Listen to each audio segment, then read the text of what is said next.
تک جو بچہ میرے ساتھ لیٹا ہوا تھا، جس کو میں نے اپنے ساتھ لٹایا ہوا تھا، سلایا تھا، جس کے لنچ کی میں نے تیاری کی تھی، صبح اس کی قبر پہ لانا بہت ڈفیکلٹ تھا۔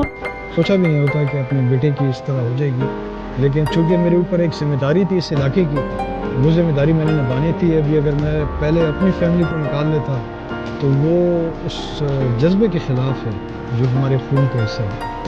اور اس کے بعد پھر اپنے ہسبینڈ کو واپس وار زون میں بھیجنا وہ اس سے زیادہ ڈیفیکلٹ تھا، کیونکہ ارتضا تو چلا گیا تھا، یہاں پہ 3-4 دن جتنی جنگ رہی ہے، بس اللہ سے دعا ہی کر رہی تھی کہ مجھے کوئی دوسرا دن نہ دیکھنا پڑے، میں دوسرا لاس میں نہیں برداشت کر سکتی۔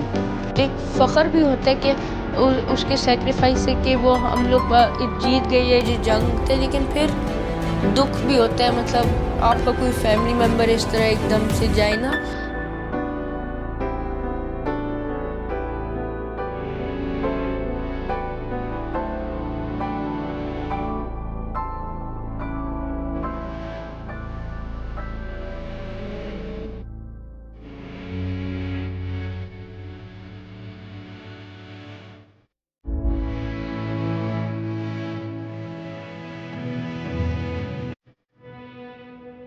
فل آف لائف، بہت زیادہ کھیل کود کا شوقین، کھیلنا ہنسنا اور ہر ایک سے ہنسی مذاق، دوستی والا بچہ تھا، مطلب جس سے بھی ملتا تھا پیار بہت لیتا تھا، اور یہ کہ ہر ایک سے دوستی بہت جلدی ہو جاتی تھی۔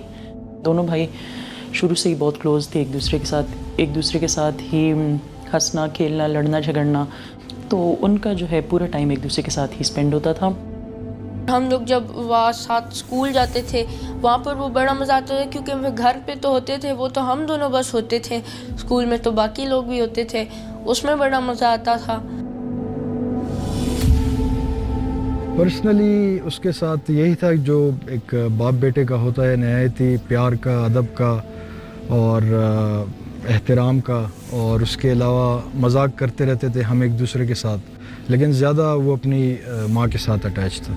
ابھی وہ ہمارے ساتھ ہی یہاں بیٹھا ہوتا، مطلب ہم دونوں ابھی کھیل رہے ہوتے، ابھی ہم دونوں کبھی اپنے نانا کے گھر جاتے کبھی دادا کے گھر۔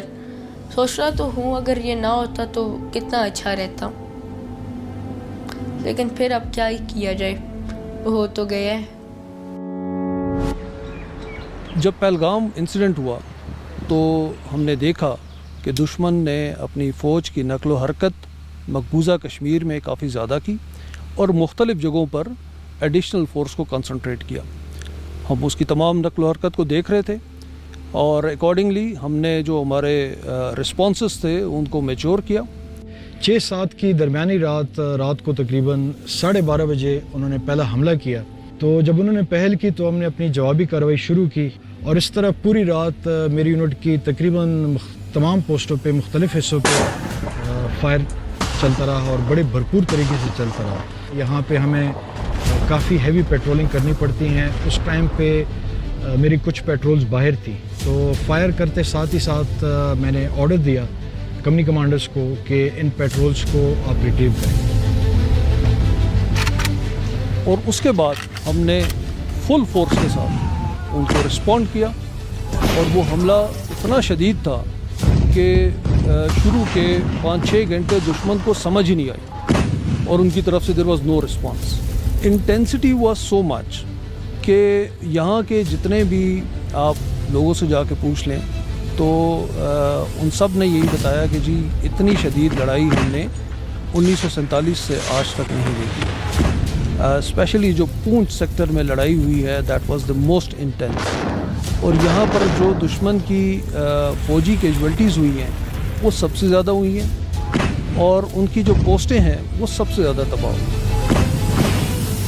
2 سب سیکٹر میں تو فوراً ہم نے اپنی پیٹرولز پیچھے کر لی، لیکن جو میرا تیسرا سب سیکٹر بنتا ہے وہاں پہ ہماری پیٹرول جیسی ہی نکلتی تھی اپنی پیٹرول پوزیشن سے اپنی پوسٹ کی طرف روانہ ہوتی تھی تو ان کا کیو سی آ جاتا تھا، اور مجھے اس چیز کا بھی اندازہ تھا کہ ہو سکتا ہے کہ یہ کاؤنٹ کیو سی ہو اور میری یہ پیٹرول جو ہے ساری کی ساری کیجولٹی ہو جائے۔ اسی اثناء میں مجھے اپنی وائف کی ایک کال آتی ہے کہ ہمارے گھر کے بہت قریب فائر ہو رہا ہے، اور مجھے تو ایسا محسوس ہو رہا ہے کہ ہمارے گھر کی چار دیواری میں ہو رہا ہے، ساری دیواریں لرز رہی ہیں۔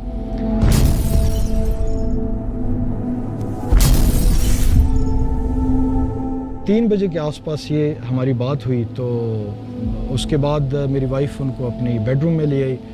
تھوڑا سا میرے بچے گھبرائے بھی ہوئے تھے، تو کلمہ پڑھ رہے تھے تینوں کے، تینوں کو ایسے محسوس ہو رہا تھا کہ جیسے شاید ہماری آخری رات ہے۔ تو یہاں سے آپ اندازہ لگا سکتے ہیں کہ ایل او سی کے قریب جو آبادی رہتی ہے ان کی زندگی کتنی مشکل ہے، اور خاص کر جنگ کے دوران۔ دشمن کا ایک وتیرہ یہ ہے کہ وہ آبادی کو ٹارگٹ کرتا ہے، حالانکہ میرے سامنے بھی دشمن کے گاؤں ہیں، دشمن کے علاقے کے، لیکن ان کو ٹارگٹ کرنا ہم اخلاقی طور پہ درست نہیں سمجھتے، اس لیے ہم ان کی صرف پوسٹوں کا انتخاب کرتے ہیں یا ملٹری ٹارگٹس کا، لیکن وہ جب اپنے پوسٹوں پہ ملٹری ٹارگٹس پہ پریشر سسٹین نہیں کر پاتے، وہ ہماری آبادی پہ حملہ کرنا شروع کر دیتے ہیں۔ میں بڑا انٹینسلی انگیجمنٹ میں انوالو تھا، مانیٹر کر رہا تھا کہ کہاں سے دشمن ہمیں ٹارگٹ کر رہا ہے اور کہاں سے ہم ان کو ٹارگٹ کر رہے ہیں۔ تیسرے بلاسٹ جب ہوا تو ارتضیٰ جاگا اور اس نے آخری یہ بات کی کہ ماما بابا کدھر ہے، بابا کو کال کرو۔ تو میں نے اس کو یہ بولا کہ بابا آفس میں ہے۔ 5th بلاسٹ جو تھا اس پہ مجھے بیڈ روم کا جو ڈور ہے اس کے باہر مجھے دھواں اور مٹی اڑتی ہوئی نظر آئی ہے، تو اور لائٹس ایک دم آف ہوگی۔ میں نے صرف فون کی لائٹ آن کی ہوئی تھی، دیکھا تو بیڈ کے ساتھ جو پیچھے دیوار ہے اس پہ خون تھا بالکل اندھیرا گھر میں۔ تو وہ میں نے اسے آواز بھی کی ہے ارتضیٰ، اس نے جواب نہیں دیا۔ جب میں نے ارتضیٰ کی طرف کیا تو اس کی گردن پوری تھی نہیں، بس وہ اتنا جلدی اس کا ہوا کہ اس کے ہاتھ میں مطلب اس طرح تھے آسمان میں، وہ نیچے بھی نہیں گئے تھے۔ 3:50 پہ مجھے وائف کی کال آتی ہے اور وہ رو رہی تھی۔ انہوں نے اسی آواز میں بس صرف ارتضیٰ کا نام لیا، تو جب انہوں نے نام لیا ارتضیٰ کا، مجھے محسوس ہوا کہ مجھے لگا کہ اب ارتضیٰ شہید ہو گیا ہے۔ اسی طرح فون کو کان سے لگا کے آہستہ آہستہ دبے قدموں میں کمانڈ پوسٹ کے دروازے سے باہر نکلا۔ جب باہر نکلا اس ٹائم پہ بھی آرٹلری کی شیلنگ ہو رہی تھی، کافی شیلنگ ہو رہی تھی۔ پھر میں جب اپنے گھر پہنچا تو بیڈ روم گیا تو وہاں پہ میں نے دیکھا تو ارتضیٰ کی ایک بڑا سپلنٹر آیا تھا جس سے ارتضیٰ کی گردن کٹ گئی تھی۔ تو میں مین وائل اپنے کمیونیکیشن ایکوپمنٹ میرے پاس تھا، میں جب گھر بھی آیا تو ساتھ جاری رکھے ہوئے تھا وہ کام، چونکہ وہ میرے دل میں زیادہ جو خدشات تھے وہ ایک پیٹرول کے بارے میں تھے جس کو میں ریٹریو کر رہا تھا اپنی پوسٹ کی طرف، اور یک کے بعد دیگرے 3 QC اس کے پیچھے آئے، تو زیادہ میں ان کے ساتھ انوالو تھا کہ یہ پیٹرول میری ٹارگٹ نہ ہو جائے، کیجویلٹی نہ ہو جائے۔ تو الحمدللہ وہ میرے بیٹے کی شہادت کے 15 منٹ کے بعد اپنی پوسٹ پہ خیر خیریت سے پہنچ گئے۔ اور اس کے بعد پھر اپنے ہسبینڈ کو واپس وار زون میں بھیجنا وہ اس سے زیادہ ڈیفیکلٹ تھا، کیونکہ ارتضیٰ تو چلا گیا تھا، یہاں پہ 3-4 دن جتنی جنگ رہی ہے، اوبویسلی بہت برے خیالات انسان کے ذہن میں آتے ہیں۔ بس اللہ سے دعا ہی کر رہی تھی کہ مجھے کوئی دوسرا دن نہ دیکھنا پڑے، میں دوسرا لاس میں نہیں برداشت کر سکتی۔ جب پاکستان ملٹری اکیڈمی میں ہی ہمیں سکھایا جاتا ہے، ہماری فطرت کا ایسا ہوتا ہے کہ جیسے جنگ میں پہلے داخل ہونا ہے ایک کمانڈر نے، اور سب سے آخر میں میدان جنگ سے واپس نکلا ہے اپنی تمام فوج کو نکال کے، تو اسی طرح یہی چیز ہم نے اپنی فیملیز پہ بھی اپلائی کی تھی۔ جس طرف بھی میں نظر دوڑاؤں تو وہ یاد آتا ہے، اس کی سائیکل دیکھتی ہوں، اس کا روم، باقی اس کے ٹوائز، یونیفارم اس کا جیسے میں نے پریس کیا تھا صبح کے لیے اسی طرح الماری میں لٹکا ہوا رہ گیا۔ اس بات میں نا میں خود شوق تھا، مجھے کچھ سمجھ نہیں آ رہی تھی۔ ہم نے جنازہ وغیرہ پڑھ لیا، وہ مطلب اب گھر نا وہ نہیں ہے تو وہ خاموش سا گھر رہتا ہے، رونق نہیں ہے اب گھر کی۔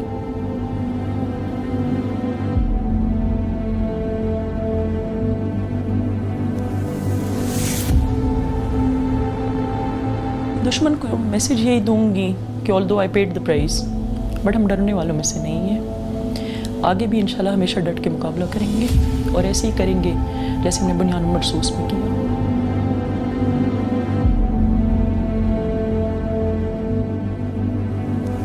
ان شہیدوں کے خون کے ایک ایک قطرے کا ضرور حساب لیا جائے گا. بسم اللہ الرحمن الرحیم. Today on 10th May at the time of Fajr,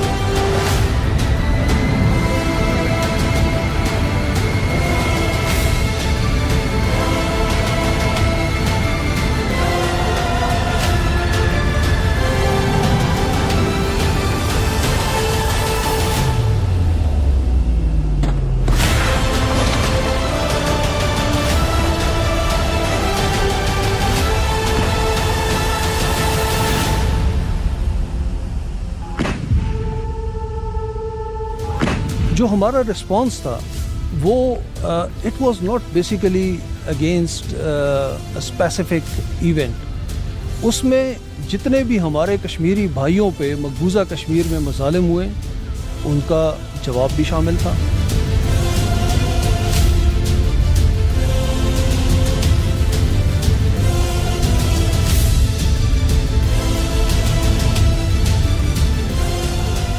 جتنا انڈیا ہمارے ملک میں مختلف ذرائع سے دہشت گردی کر رہا ہے اس کا جواب بھی شامل تھا.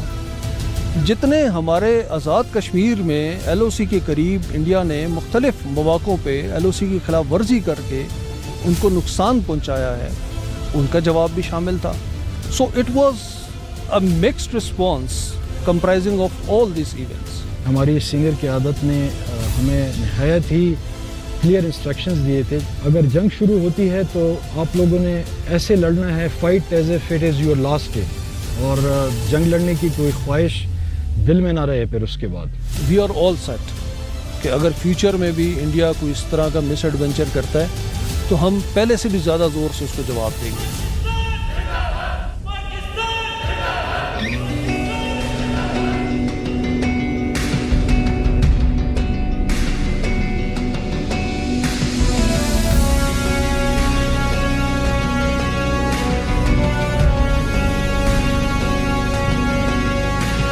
تیرے یہ جوان ہتھیلی پہ جان وطن کا ہے